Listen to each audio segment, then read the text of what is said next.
Hi, and welcome back to the Britt Mayer Show, where we share stories of faith, strength, and purpose, pretty much the intersection of faith, politics, health, and culture. And today we are joined by Crystal Shaw. She is the founder of Team Parker for Life. After her son Parker's grueling and very unexpected fight with neuroblastoma, Crystal channeled her family's hardship into a redemption story. And it's raised over $3 million to support families that are battling childhood cancer. You guys are going to love Crystal. You're going to love her story.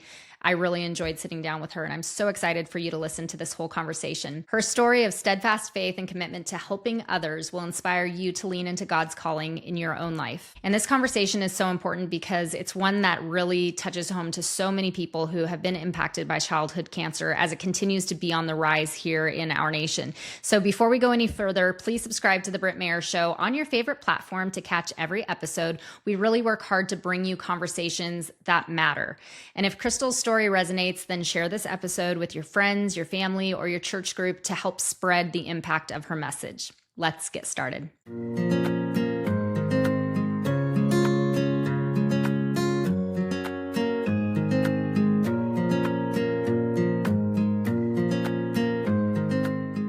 Hey mamas, I'm Britt. I'm a Christian mom and a journalist, and I am busy, especially during the summer. I'm always chasing wellness for me and for my family, and that's why I don't gatekeep. I want to actually share with you what works. Since summer is so busy, I rely on We Heart Nutrition's omega-3 to keep my heart, my brain, and my mood strong, and I truly love this product. From wild caught anchovy, sardine, and mackerel, there's no fishy aftertaste because they put this great lemon essence in it. Now, you know I'm all about the research, and the research shows omega-3s cut triglyceride levels by up to 30% and reduce heart disease risk, which is really vital for women who juggle stress. A 2019 study found that 1 gram daily lowers heart attack risk by 9%. And for us moms, DHA supports brain health. It eases brain fog, while EPA fights inflammation, and that helps with mood swings or joint pain. And studies also suggest that omega-3s may lower the breast cancer risk, which is awesome. We Heart Nutrition donates 10% of sales to pro-life pregnancy centers, which aligns with my values. So you can add their omega-3s to your routine, knowing that you're supporting a company that aligns with your values and doesn't fight against it. Head to weheartnutrition.com and use code ROOTEDWINGS for a discount to keep you thriving. That's weheartnutrition.com, code ROOTEDWINGS. Crystal Shaw, thank you so much for joining me and joining this amazing community. This is such an important conversation, and I'm just thrilled to be able to share your redemption story with our community. So why don't we just get started right away? Can you share a little bit about where you came from that led you to this point? Yeah, of course. Thank you for having me.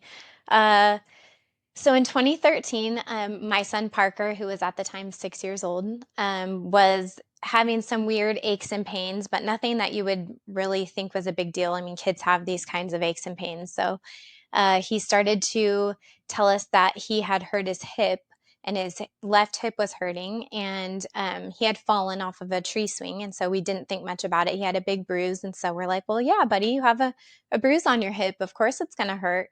And then over the course of about 2 weeks or so, he was kind of complaining about it more, but then he would scooter and like push off of that left foot and do all the normal things that kids do. And so I really kind of just like didn't ignore it, but kind of was just keeping an eye on it. And I'm a nurse too. I was a NICU nurse for 8 years, and I was like kind of doing all of my assessments on him. And I'm like, okay, I don't really see anything else wrong with him. And then it started to get worse where he was waking up and he was saying he couldn't walk, that his legs were hurting so bad. And he started having accidents at night, and he never had that Mm. before. And he couldn't explain why. We're like, are you getting scared? Are you having a bad dream? And he's like, no, no. And so I finally decided one day, I picked him up from school and I said, we're going to go to the doctor. And he happened to have a high fever when I picked him up. I could tell he wasn't being himself, and I just knew something was wrong. So I took him to the pediatrician, and the pediatrician was like, what do you think's going on? And he knew me. He knew I was a nurse. He knows I'm not like scared and hypochondriac about everything, but he also knew that I had like real concerns. And so he like did his exam, and he's like, I feel like he might have an infection in his hip. And I said, that's exactly what I was thinking. And he goes, but he's going to need a CT scan. He's going to need some lab work and an x-ray to confirm. So I'm going to send you over and then we'll kind of go from there. But I think you're kind of on the right track. So as scared as I was, even just for that, knowing that that can be really serious as well, Mm-hmm. I still never thought that it could be something even worse. No. No. No, who would, even as mama with mama intuition, I think that we kind of shield ourselves from thinking that it Yeah. could be anything worse. So there were signs, but Hmm. nothing at the time that really scared you enough to think that it could be anything beyond just maybe like a severe infection. Hmm. So what happened after that? So we went over to the hospital and I was kind of complaining. It was like during traffic. I'm like, do we have to go like right now? And he's like, yeah, I want you to go right now. So we did. And Parker was not acting himself. He's usually very energetic and like spunky wild boy. And he was just quiet. He just didn't seem himself. And so we got the lab work, we got the x-ray, and we went home like nothing. And that night my phone rang at 9 p.m. and it was the pediatrician and my stomach just sunk. I knew that there was something wrong. And so when he called me, he's like, the x-ray is fine, but it's really weird. His CRP and sed rate, which are two markers on the labs that show inflammation in your body, kind of non-specifically, were elevated by like 10 times the normal amount. Oh my gosh. Yeah, and so he was like, "I think you're still right. I think it's an infection in that hip, so we need to get a CT scan. It's going to take a couple days to order. If in the meantime he gets a fever, if he has anything else, I want you to go to the ER immediately because you'll get that scan faster." I Mm-hmm. said, "Okay." So I was worried and barely slept, and then in the morning, Parker woke me up crying in pain. And he said he couldn't walk, and he this time he wouldn't walk, and so I carried him and like we're going to the hospital. So we went to the hospital. My husband was on night shift at the time, and so I left my girls and he came home and went to sleep. We had a nanny that came and took care of the girls, and my husband went to bed, like he usually did after work. And so I went to the hospital with him. And when we got there, it was God ordained for sure. There was not one child in that waiting room, which is crazy if you know Rady Children's Hospital. Oh my gosh. Yes, that never Yeah. happens. Yeah. So I was like, "Oh, sweet, we're gonna get in quick." So sure enough, we did, and the doctor came back in there, and when we were doing like the normal vitals and stuff, she came in and she asked, "What's been going on?" And by then, he was fine. Like he was walking around. He was totally fine from the kid that I saw when he was waking up a little while before. And I have she a was, question. When he yeah, said that he couldn't walk, was he in pain or was he just like, I can't move my body? I think he was in pain, and I think he was also scared because the pain was so much that he Mm, felt like he couldn't walk. However, I don't know. He was 6 and, he couldn't really portray like what he was feeling in words very yeah. good, I feel like. Mm-hmm. So, when the doctor came in, she kind of like almost like dismissed how I was feeling. And I'm like, listen, I'm a nurse. I don't freak out about stuff. And I'm like really freaked out. I said, I know he's acting fine right now, but this has been ongoing and it seems to be getting worse. And I explained to her all of what I told you. And she goes, well, we're not going to do a CT scan on a kid who's probably fine. That's way too much radiation. We're going to do a neck to pelvis MRI and we'll go from there. And I'm like, okay, sounds reasonable. So we went over and did that. And then a little while later, she came in and you could tell that she had been crying. Oh, And she just had like red, puffy eyes and just looked upset. And I'm like, what? And she looked at me and said, we found a mass on your son's left kidney. mm. And I started, my nurse brain started going. And I said, well, what is it? I've heard of Wilms tumor. Is it Wilms tumor? She said, no, we don't think so.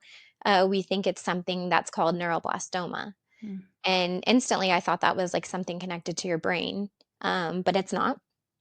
And so I said, well, what is neuroblastoma? And she said, it's a cancer that there's really no symptoms for until something starts affecting something else. And by the time we find it, it's often in stage 4, Mm. time. And, we're going to do some more testing. She's like, we're not positive, but this is what we're thinking. And I just remember being so scared. And I was there by myself with my Oh son, and gosh. it was terrible. Mm. When they took him out of the room, and, then all these other doctors started coming and asking questions. And, you know, uh, by the end of that day, my family had all come and they had taken Parker up to the second floor, which was an oncology floor, and told us that they would run further testing, but that they were 99% sure that this was neuroblastoma. Mm. Can you go back to that moment of how that felt as a mama, especially not having your husband right there? Can you feel that moment still? Yeah, it's that day is really a blur. Hmm. I remember feeling like I was going to pass out, and they were bringing me like cold, cloths and having me lay down because it was something that was so hard to even digest. Like the words that Hmm. they think that your child has cancer is just something you never think you're going to hear, and it seems so rare until it happens to you.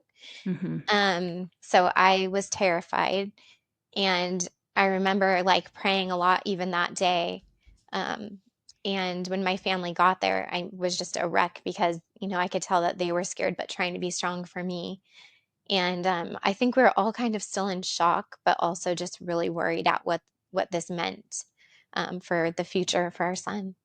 Yeah, I would imagine, like, I have a little guy and Hmm. he's so active. Boys, like around age 6, they just get busy and active, and all the Hmm. testosterone starts coming in full speed. I can't Yeah. imagine going from that to then overnight, Hmm. him not being able to walk, and then the Yep. confusion and the chaos, and then a diagnosis, or we haven't gotten to the point where it was a full diagnosis, but even just sitting in a waiting room and hearing like, we think it is this, like how Hmm. upside down that must have felt for you and for your family. Yeah, it definitely did. We ended up staying at the hospital then for the next like month. Oh And my over those gosh. next, yeah, it was really long. Whoa. What They happens during that month? Why do they have you stay in a hospital that long? So neuroblastoma is generally really aggressive, and so they want to get the diagnosis and start treatment right away. So within the next few days, we had gone through, I mean, he did a CT scan, he did bone marrow test, which is super painful for, they Mm. drill into the backside of your hips and get bone marrow out to test it. And every kind of x-ray and any kind of test you could do to confirm. And so they had confirmed within a few days that this was in fact neuroblastoma. In Parker's exact case, he had 87% of his bone marrow was filled with cancer, which is why he couldn't walk. Um, 87% of his bone mass was mhm. filled with cancer. His bone marrow, yeah, Oh yeah, my gosh. it So it was was. completely riddling his bone marrow. And in fact, when they tried to go in and get a bone marrow sample from his left hip, the bone was so soft and because it was full of cancer that they couldn't even get a good sample because Oh my so gosh. I mean, I think that's why his pain was just so severe. And why he couldn't Um, walk then, because his little yeah, bones were just deteriorating. yeah. What is the survival rate of neuroblastoma? Do you know? Yeah, so for standard cases of neuroblastoma, it's about 50% after 2 years. So event-free survival, 2 years after being diagnosed is about 50%. For Parker at initial diagnosis, they told us 20%. It's based off of like age and histology and a bunch of things they look at, in their genetics. And because he was 6 years old and supposedly this was rare, they gave him a lower chance of survival. But even 50% is terrifying, you Mm-hmm. know? It's terrifying. So what happened once you guys got the diagnosis? They have you at Rady's.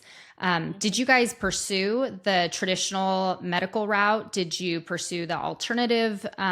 Did you go, what's the word, holistic, where you focused on both and you kind of cherry picked from both sides? What did you decide to do for Parker? So we were in San Diego when, he got diagnosed at Rady Children's. And, they basically told us like all other hospitals do the same treatment. So you can look into a second opinion, but you're not going to find anything basically like everyone does the same therapy, which is called Children's Oncology Group. They Mm. follow this sort of standard of care.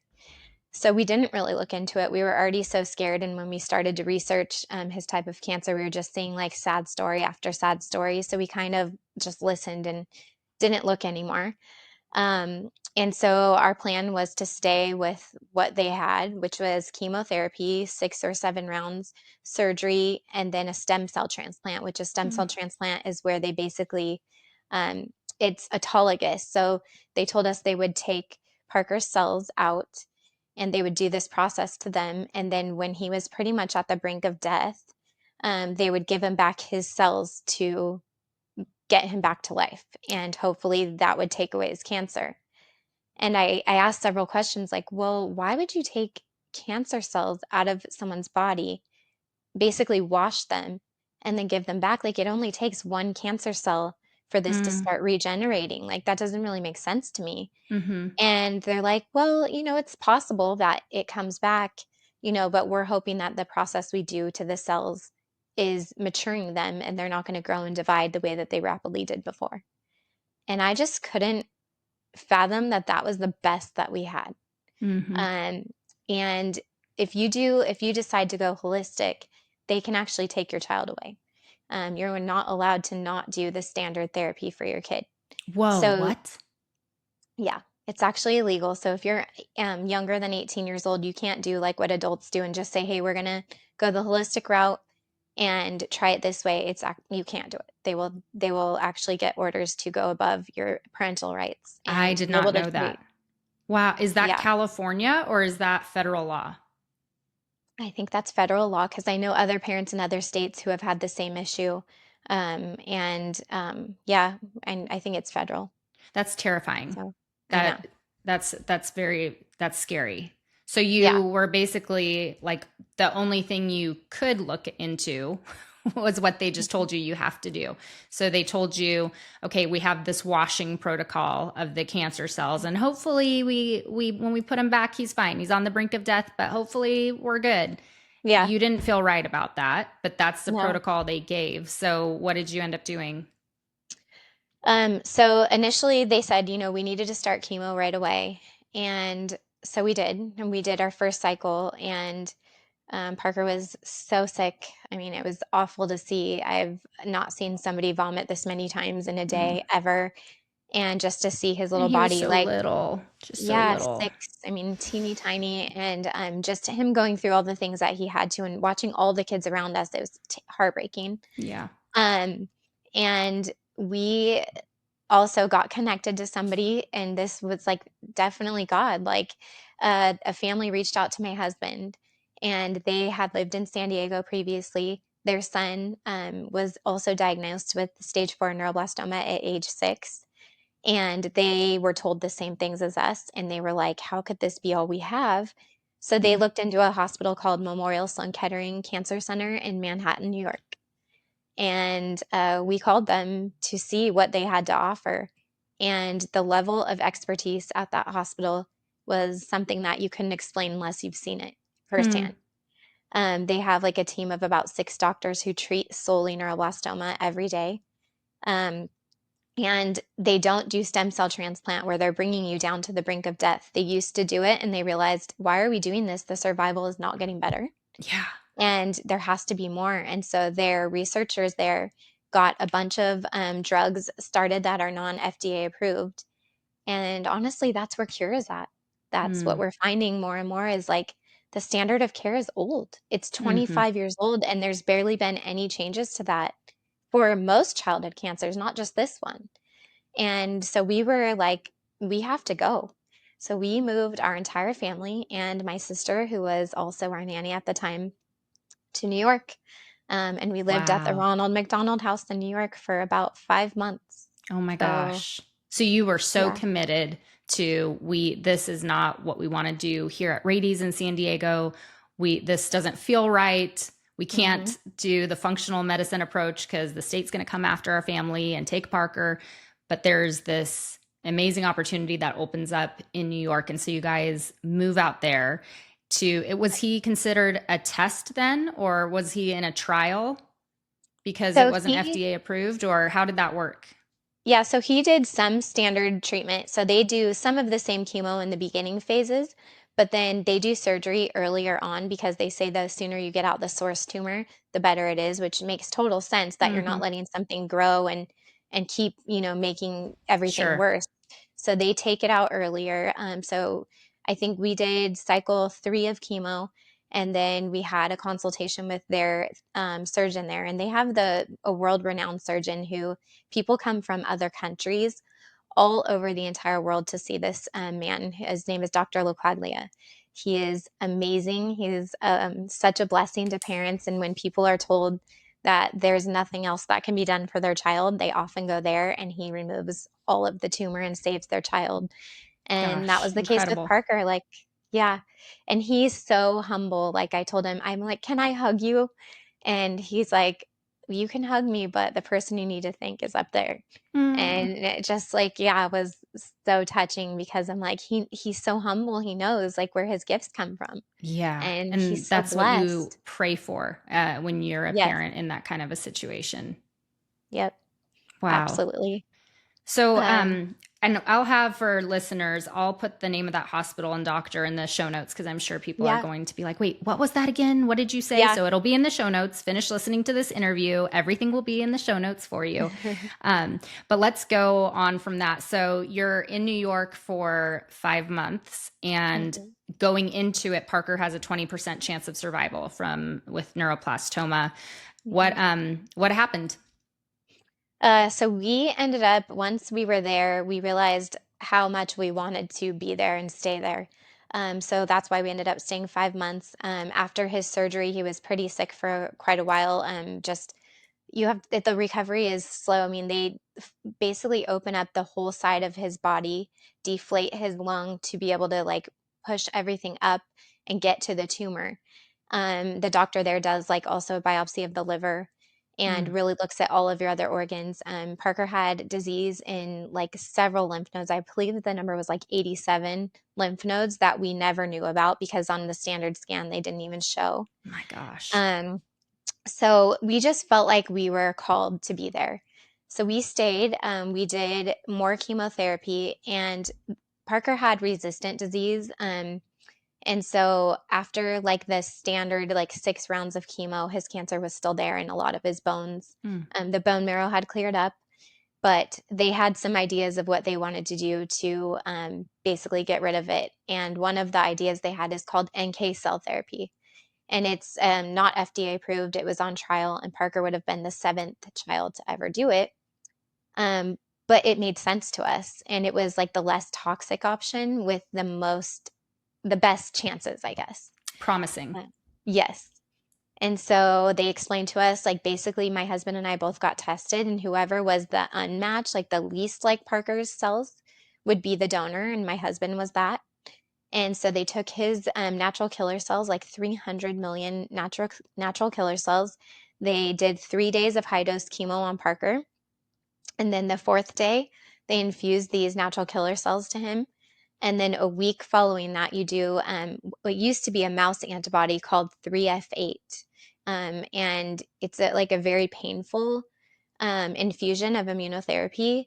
It's 5 days a week and it would last 40 minutes each infusion. And the idea behind it is that the 3F8 attacks all of your nerve cells because neuroblastoma forms on your nerve cells, which is Mm, everywhere in your whole body from your head to your toes. sure. Um, so when you're getting the infusion, they give you Dilaudid. I think it's every 5 minutes. And I mean, there was times when Parker was in such bad pain that you could just see the nurse wanting to push it faster to like relieve that pain. Mm, And one time we pushed it a little bit too fast and Parker coded.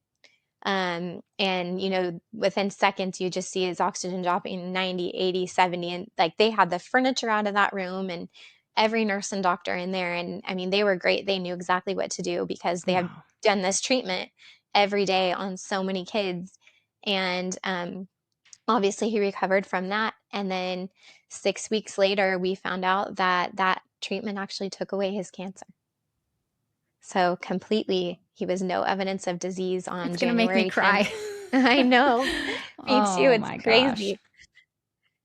So, I yeah, mean, January 10th, 2014 was one of the best days of my life. Like my son actually he just tattooed that on his arm the day that he got cancer free. and how So old is your son now? he is 18. He's going to be 19 in October. And how's he doing? Fantastic. He actually is a San Diego City lifeguard. He works at the local beaches out here. and he's doing great. He has a steady girlfriend. He's vibrant. He's still a maniac, and Yeah. he just wants to live life and do everything that he missed out on. So Wow, that's he's good. I have chills. What an incredible story. And I think what I love about the story of Parker is that it doesn't end there, because it could. It could have been that you went through all of this and you're like, great, we got it behind us. We get to go on and live our life. But you decided to dig into redemption, and not just for you, but for so many families who do go through childhood cancer, which is a reality. There are a lot of families, people listening to this podcast, a lot of them are going to know someone who has gone through childhood cancer or is currently going through battling childhood cancer. And you decided to lean into that. So, what did you decide to do after Parker was declared cancer free? Some friends of ours and family members in our community really rallied for us. When we found out Parker was sick and they told us stage 4, we thought he was going to die. And the more and more bad news that we got, we were just like, you know what? We don't care about any things we have. We moved into my parents' home and we had 5 of us. We have 2 daughters as well. And we were all living in one bedroom. And it was probably some of the most special times that we had, but there's Mm, no way that we could have even survived without our friends and family that fundraised for us. And what we noticed is like when we were applying for like help from different places for finances, um, we couldn't get anything because I was a nurse and my husband was doing construction before this. And they're like, oh, you earn a good living. Like, we can't help you. You know, you make too much money. And I'm like, we're like a middle class family who's now been thrown this big, huge thing into our life. It takes away the time that you can work. I mean, we moved away. hmm There was so many expenses, and so something that we always wanted to do was to start an organization to help families that were in our situation. And we were lucky enough to have friends at the time that were like, we'll start it now. And so they helped us to form our nonprofit organization, Team Parker for Life. And in 2014, we actually were like officially had our EIN number and started doing fundraisers here and there. And then once Parker was well, my husband and I really wanted, this to be our mission, and not just for Parker, but just because we know so many other families will experience what we went through, and we don't want them to have to, we were spending hours researching and trying to find, resources and insurance and all the things. And we're like, we can help people with this. Now we hmm have like, an idea of what to do. And we wanted to help that so that parents can just focus on their sick child and not be worried about how they're going to pay their house payments and everything else that comes.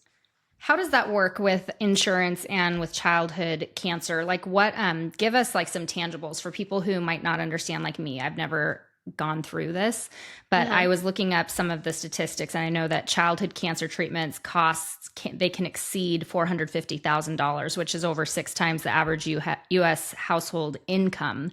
Hmm. And then another statistic is that 90% of families must travel for treatment, like you guys did, often requiring parents to reduce work hours or quit jobs, which obviously leads to more financial strain. Hmm. So, what was your experience with that, and how you're supposed to just shoulder that as a solo family? Yeah, so when Parker was first diagnosed, we had HMO insurance, and so they wouldn't even approve for us to get a second opinion anywhere. And so we Hmm. found some loopholes, and we were able, like for children, there's not like a what do you call that? Like where there's already a pre-existing condition. So you can use that and you can switch insurances even though they already are diagnosed with cancer. So we were able to switch Parker to his own policy. We had to purchase a private policy, which was costing us, I think at the time we were paying about $700 a month for him to have his own policy. And, for most people, that's not affordable. And the only No. way we did it was from people giving money to us. Like, we Hmm. couldn't afford that. And every time we're going to the hospital with our HMO, they're like, okay, every admission is $500. Oh my Okay, well, gosh. you're there for a month, you leave for one day, your kid gets a fever, and because they have a line that goes directly into their heart, you're readmitted because that's dangerous. So that's $500 one day later. Then you do your chemo and you go home, and then they get a fever and you come back and pay another 500. It's just not feasible. Mm-mm. Um, Did you run And into that with a lot of the other families that you would mhm, talk to, or do they all go through the same thing with the cost burden? yeah. I think some even worse than us. I think we had it almost easier than some people, and yeah, I think California especially makes it difficult because now they've changed a bunch of the insurance laws, and they're trying to not allow people to cross state lines for treatments. Well, there's certain treatments that are only offered at Memorial Sloan Kettering. One treatment in particular is for when the cancer spreads to their brain. It's called 8H9, and you can only get that there. So they're like jumping through hoops to try to get their kids to these places where they can treat them. Meanwhile, But their kids like, go California ahead. is trying to make it so you can't go out of state to pursue Yeah, treatment for your child. yeah. So at the end of Parker's treatment, we realized we still had that insurance, but they would no longer let us use that PPO insurance that we paid so much for to cross state lines to get a treatment that was only offered there. Unbelievable. Yeah. Oh, that's just so wrong. So I know.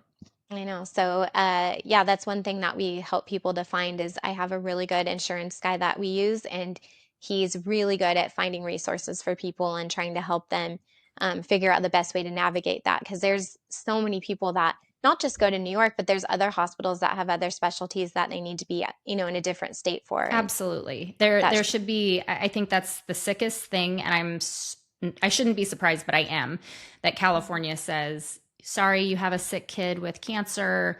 You don't get to go out of state to mhm, pursue better treatment. I've never heard anything so disgusting. Do you I even know know. what the reason is for that? What's like what they say the reason is? They don't even need to give a reason. Yeah, they don't give a reason, but I mean, Ugh. there's insurance just has way too much say over all of it.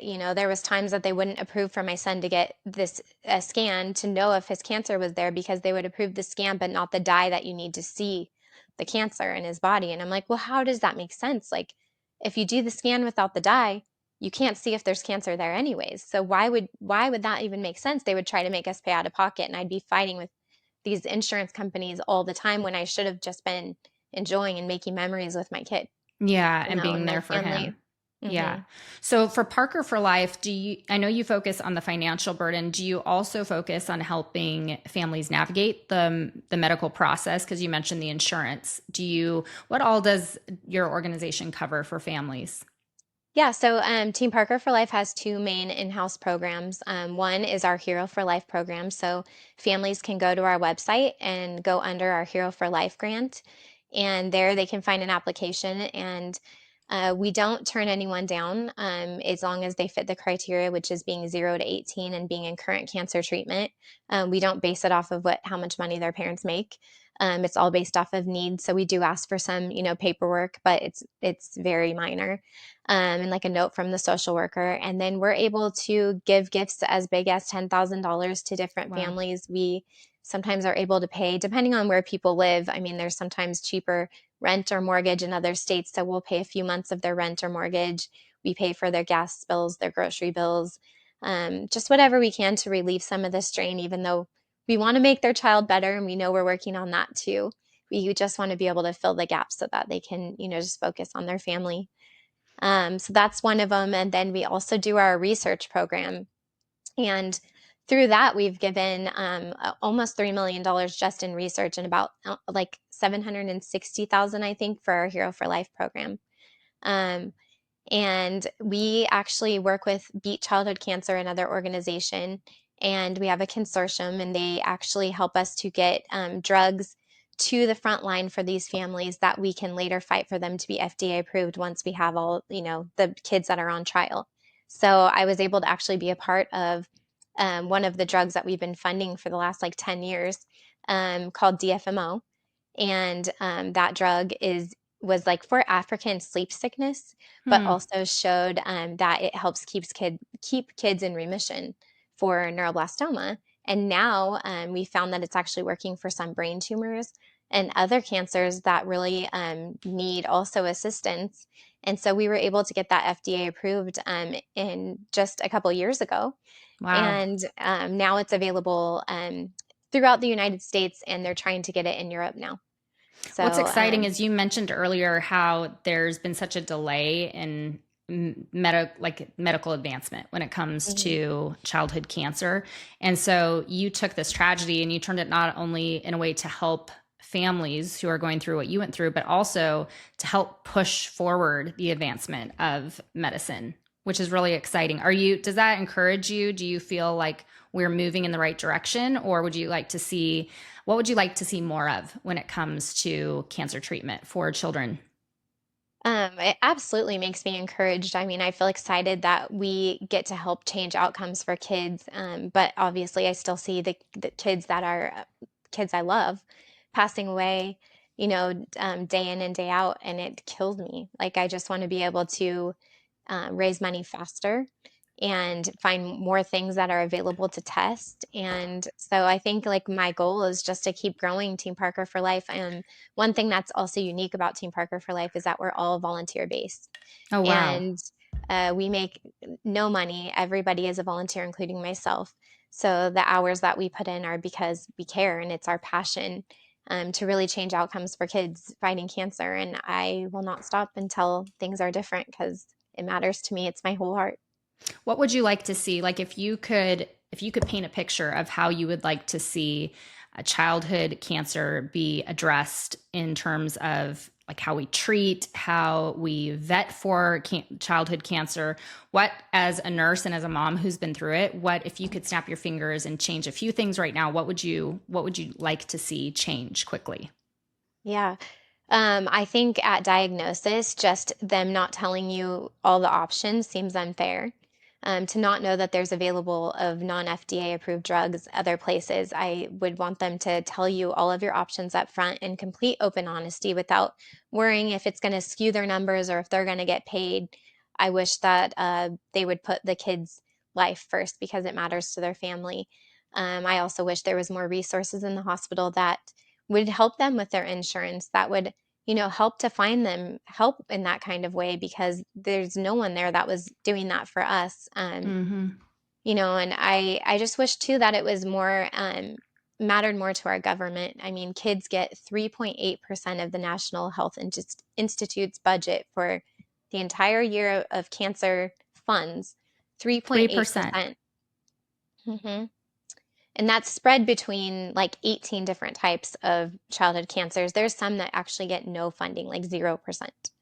And that's just terrible. That's not good enough. And I'm not going to stop until that's different too. No, you're leading the charge. That's another shocking statistic that I don't think many people probably realize when we're donating for cancer research that it ends up being such a small amount for our kids. And childhood cancer, as you've seen, is exploding. Like there is such a rising tide of childhood Mhm. cancer that you would hope that our government would put more of an emphasis, which I think that there is a change right now, especially with this new administration, to really figure out like what is going wrong when it comes to the disease of our kids. Our kids aren't healthy and like what's going on with that. Mhm. So I appreciate that. And I'm hoping that we see more of that. What about for parents who are navigating all of this? Because you had to navigate this blind. It hit Mhm. you very quickly, and for a lot of Right. families, that's the way it works. What advice would you give to families who find themselves in a similar situation? I think it's important to talk to other parents. I think that had not talked to other parents, we wouldn't have known that there was more out there. And I think, honestly, the parents is where we got all of the support, the information. So I think that's important. And I mean, I want to get our name out there as much as possible, just to know that Team Parker for Life can help you, in any way that we can. I mean, I've made lifelong friends through this who I will Mm. never stop like following their kids and I think that, it's important to reach out to organizations like ours who have resources that can help you and are willing to put in the time to figure it out for you so that you don't have to spend all your time looking. Like I'll do that. So, What was it that really motivated you to do this and not to just walk away and think, okay, we got Parker through it. Now let's get our family back in order. But you decided to go back in head first and build a mhm, nonprofit and still be mhm. swimming in the world of childhood cancer that most people just don't want to even be a part of. But what was it? What was the motivating factor for you that led you to still be in it? Yeah. I mean, some days you think like it would be a lot easier to just be blind and not like see all of this all the time. But once you've experienced it, you can't turn your back. I don't think there's not many parents I know that now just don't pay attention at all. I mean, I think that it's really just eye-opening. You think it's such a rare thing, but childhood cancer after accidents is the number one killer of our kids. Mm, And that's like a huge, I mean, I didn't know that. And I mean, I don't think it's talked about because it's sad, and people yes. don't want to see it. But for me, like that was the thing. I couldn't turn my back knowing what these families go through, what these kids endure, and knowing how little focus there is on it. It's just for me, it's life changing, and I'll never um I'll never stop caring about that. What about at this stage of the game, getting Parker back to being healthy and being on the other side of it? Are there any specific health or wellness practices that you've adopted or that you'd even recommend parents start thinking about for their kids? Just not for prevention so much, but just to be wholly healthy. Do you have Mhm. any suggestions for that? Yeah, I mean, I think going through treatment, like my son got down, he was 7 years old and he weighed 36 pounds. I mean, he was so skin and Mm, bones. And at the hospital, like they're basically just like, oh, let them eat what they want. If they want to eat like candy and chips, at least they're eating something. And at first I thought like, okay, well maybe that's what you do. But as gosh. time went on, I'm like, okay, this doesn't seem right either. Like Mm-mm. you can't just be putting all this junk in their body. No. And so we did a lot of research on that too, and we started doing our own like sort of holistic stuff on the side. We did like a lot of supplements, and I think now, I didn't know this at the time, but I have a lot of holistic resources who I connect families to because the one lady that I use, she's from Wisconsin. It's Zuza's Way Integrative Medicine. Her name is Dagmara, and she is fantastic. And she knows like how to get their body in optimal condition before they start chemotherapy with different diet restrictions and things. And she's able to test their genes for different like supplements that would work for them. And Wow. I think like if I would have known that, it would have been a game changer for my son. But knowing what I know now, I would definitely recommend that for people. Have you And they're had families who have linked up with those holistic health practitioners? And have you seen that do any like net positive gain in their journey with childhood cancer? Yeah, definitely. I think for one, like if you I think they're feeling better all the way through treatment on a whole, but also like we did so many things and everyone's like, "Well, do you think that this took away Parker's cancer?" And I'm like, "I think so." Like I don't really know what it was, but just the knowledge that these people have and the things that they're able to test that just Western medicine doesn't know Mm, is I think it's game changing. And I think like that's one thing that, I wish too was that doctors were more well versed on like nutrition and alternative type medicine that they don't get training in. And most of them just are like, oh, yeah, they think it's kind of a hoax, but I believe it wholeheartedly that it's helping kids. And I've seen yeah. kids that are surviving and their bodies aren't ruined the way that they were before, where, all these terrible toxic treatments are hurting all their other Hmm. organs as well. And Hmm. it's protecting their body. That's where So, integrative health is so beautiful because it's such like pulling the best from all the worlds, the Western, Eastern, like it's finding what works best for each individual, but not saying it has to be only one way and it's a conveyor belt system, you know? So I love that you're exactly. even bringing that into what you offer for Team Parker for Life and connecting families to that.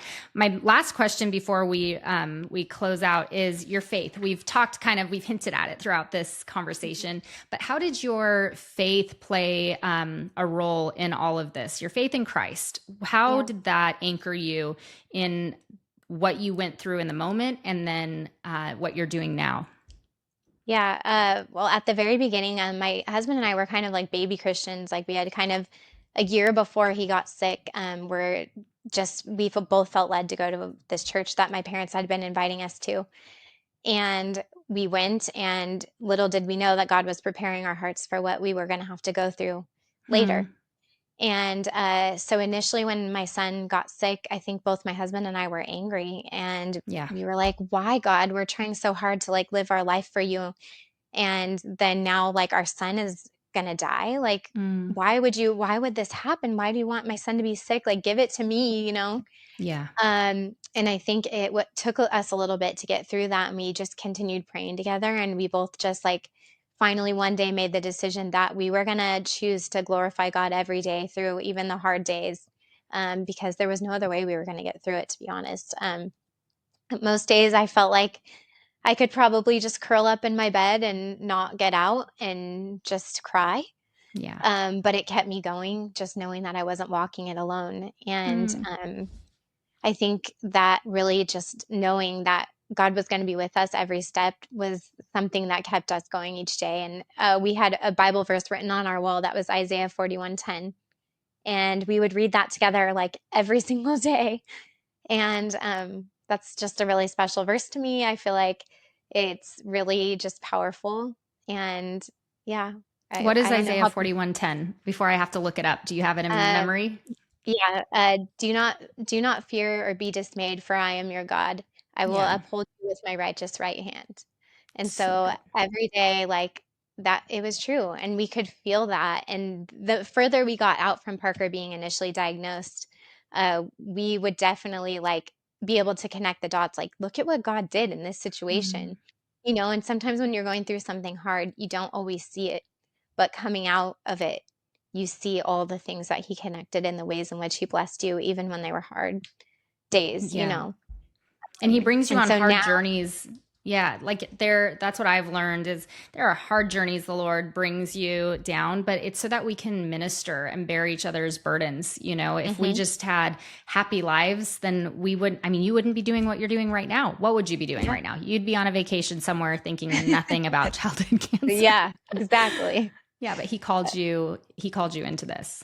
Yeah, and I do feel like this is where he wants me. Like I said, was a nurse before. I had no experience at running a business, which ultimately I am running a business, even though I'm not getting paid for it. Yeah. And it has to be run that way to be successful. And there's been times that I feel stuck or frustrated or discouraged, and I pray about it a lot. And then I feel the Lord open the doors and bring the right people and equip me with the things that I never knew I even had inside me before. And I think that's what's different if you have God, you know, and you know, like, He's not going to make you just not know what you're doing. If you ask Him to help you, He will. And He equips me all the time. And the more that I ask Him for help and which direction I should go, the doors just continue to open and further the mission of Team Parker for Life. So I'm It's so really happy. beautiful. I love Thank it. I you. love your mission. I love what you're doing. I love your story. Why don't you tell people how they can follow you and follow Team Parker for Life and find out more about what you guys are doing? And I do hope that people who have made it through this podcast will share this in your mom groups, share it with your church friends, because childhood cancer is so prevalent. And when you share this, someone is going to need the information that is in this conversation. They're going to need to know about Team Parker for Life. So, Crystal, why don't you tell everyone where they can find you and follow what you're doing?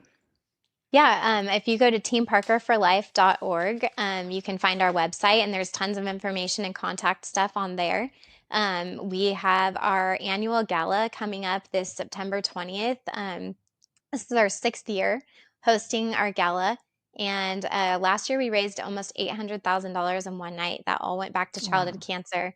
So if you're interested in attending, buying tickets, doing a sponsorship, donating something, you can find that information on the homepage of our website. And there's also a donate button if you feel led to donate for us there.